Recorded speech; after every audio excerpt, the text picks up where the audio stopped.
It's back, we're back, and we want you to come back. You may not recognize this room. This is the second half of the building that we were in last year. Last year we rented the front half. This year we're renting both halves. More space, more vendor booths, more places to spread out. Through that door right there leads to the front half where we were at last year. I'm gonna throw in some footage in here to show a little bit of clips just in case you wasn't here last year, kind of what it was like up there in that front half. It was very crowded, but there was a lot of people that came through.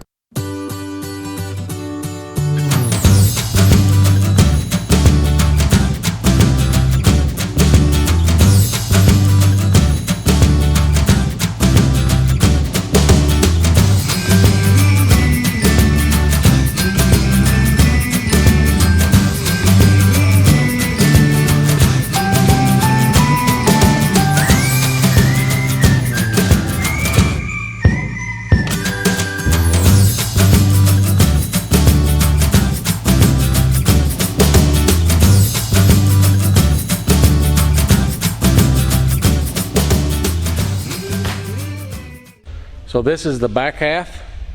This is about the same size building as the front half, minus just a little bit of office space right back there. We are so excited to be putting on the 2020 Shindig along with Roots and Refuge. We had a lot of positive response last year from the event. A lot of people already asking questions about this year's event. Of course, we've already went over to Jess and Maya's house and talked about some of the details about it. We're going to finalize some of the other details throughout future videos, but in this video I wanted to get everybody out there ready, have it marked on their calendars so you can attend the 2020 Spring Shindig. It's going to be awesome. One awesome thing about having the event in here, all climate controlled, heat and air, Wi-Fi, and of course restrooms.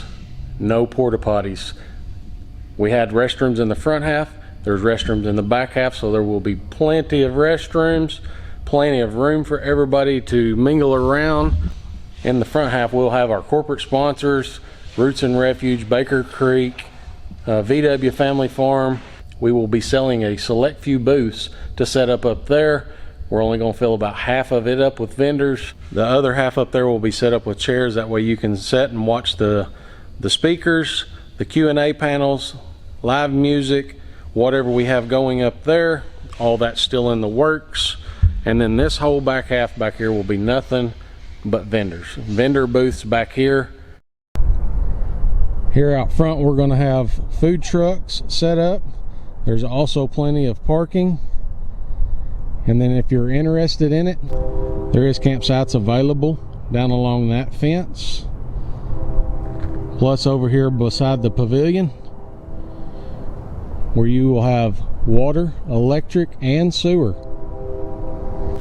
So those campsites, there are limited availability on them, because also at that same time that weekend is going to be a rodeo or some kind of horse show or something. So there will be other people camping there besides people for the Shindig. And it was there last year, the same horse show, so it didn't really interfere with our event, but it could interfere with campsites. But if you want to call and make sure, see if you can reserve them ahead of time. I'm not sure if he said you could or not, but you can call that number. Let's say it's 501-268-1568, and that's going to be Monday through Friday. And the fairgrounds are under different leadership than they were last year, so you're going to be talking to a different person. He really seems to have all his ducks in a row, I guess you'd say. He seems highly organized, so I think it'll go well. Right. There is free parking. There was free parking last year, but just wanted to make sure if you had a question about that, it will be free to park. We got 2 tickets available, general admission tickets. Those are just to get in the door. And then also, if you wanted to eat with us Friday night, we're all getting together having a it's going to be a time for the vendors to set up, but also a hangout time. There'll probably be a little bit of music played and eating. and just a fellowship time. It'll be really informal. We've talked Jess and Jeremiah into speaking for y'all, so it's going to be a good time of just fellowship. We did that this year different than last year to just give a little more time and to give a specific time for the vendors to get in and set up. Right, but those tickets are for Friday night, and that's a $12 meal ticket. And that's in addition to the 10 for Saturday. Correct. If you want to eat Friday night, that is a $12 meal ticket. If you want to get in Saturday, that is an additional $10 general admission ticket. Right. And that's going to have an Eventbrite ticket, and you must have that ticket to enter the door. So that way you'll get a wristband and everybody knows you've paid. We'll put that link below. That way you can come and go as you please. If you choose not to eat lunch there, you'll have your wristband and you can get back in. But speaking of lunch, I know we're going to have at least 2 food trucks, trying to get a 3rd food truck to come in. Right. That way everyone will have options on what to eat and hopefully can stay there and hang out in fellowship. Okay, so I think that pretty much wraps up all about the tickets. Just to recap, Friday night is $12 per plate, and Saturday is $10 for general admission. So let's move on to vendor space, because we've already had quite a few emails about people wanting to be vendors. And the first thing is, if you were there last year, we've rented the entire building. So we were pretty cramped in that first half of the building. Well, we're gonna use that first half that was used last year for our sponsors, our big sponsors of this event, which I wanted to mention them. They've been very generous. It's going to be Baker Creek Heirloom Seed Company, and they will be set up in that front room, and they're bringing seeds for all of you.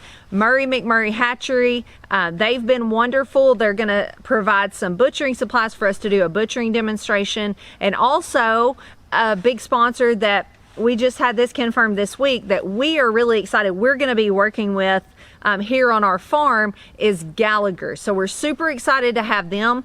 Don't know what all's in the works with what they're going to bring or do, but they're an awesome company. We've really enjoyed getting to know them, and so they will be there as well. And more will be coming out about what those 3 big sponsors will be doing and providing for the Shindig.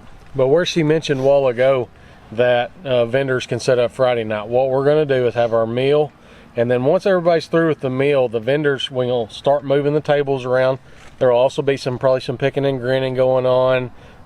At some point in time, Jess and Maya will probably be up there to speak, but the vendors will be able to set their booths up how they need to, and we're going to use the same tables for eating as the vendors are going to be using, so we won't be able to set the vendor booths up till after the meal, but after that you'll have all the time that you need to set up your booth. Right. And we'll probably eat at a fairly early time, just to give y'all plenty of time to set up. But I know last year people were there all day on Friday getting things organized and all that, and while that was great, we won't be doing that this year because, like Ben said, we will be using the same space and the same tables. But as far as vendor booths, like she was saying, Baker Creek and all the sponsors are going to be up front. Roots and Refuge and us are going to be set up front, and we're selling a very limited amount because we're only going to fill that room halfway up with vendors. So we're going to call those spaces premium vendors. I don't know what else to call them, but those spots, there will be a very limited number. I think 8 is what we've come up with, and they are going to be $50 per place, and they'll have 2 tables that you can set up. And then in the back half, that's going to be filled with nothing but vendors, and those vendor spaces are going to be $20. And if you need an extra table, we was asking about them last year, we will have an extra table available for you if you request it. For the $20 vendors. For the $20 vendor. Those will be $10 extra, but I need that request in the email, and we will get that reserved for you. Right. So last year it got a little crazy trying to get all the vendors organized and everything. So if you know you're going to need an extra table, or you know whatever special request, try to put that all in one email on your original email telling us that this is what you want and you need this, this, this, and this. Because when we were replied back and forth a whole bunch of times, some things got lost in translation. So just be sure, let us know up front what all you need. And like Ben was saying, there's going to be some premium vendors that are $50. They will, I think you might have said this, you might have not, but you will be getting 2 tables. That's part of your extra fee. You will have a bigger area in that front room. But the purpose of doing this, if you can't afford the $50, don't worry about it. There's going to be tons of vendors in the back room, the $20 vendors. That's where the majority of them are going to be. We're doing this because we want to have speakers this year. We're going to have some Q&A panels and some music throughout the day, and the stage is in the front room. And that was one of the suggestions we heard, was with the speaker system and all that, speakers and music and all that, the vendors couldn't hear even who they were standing there talking to. And then the vendors way back by the door, they couldn't hear the stage at all. So we're trying to remedy that and put more of some seating in front of the stage, and that can be used for viewing the things going on the stage, and it will make the vendor area a little more manageable for you to visit with those that you're buying from or that might be buying from you. All right, so on the vendor booths, like I said, we've got a very limited amount on the front room. There will be a limited amount on the back room, but it's going to probably be more like 30 or 40 spaces available.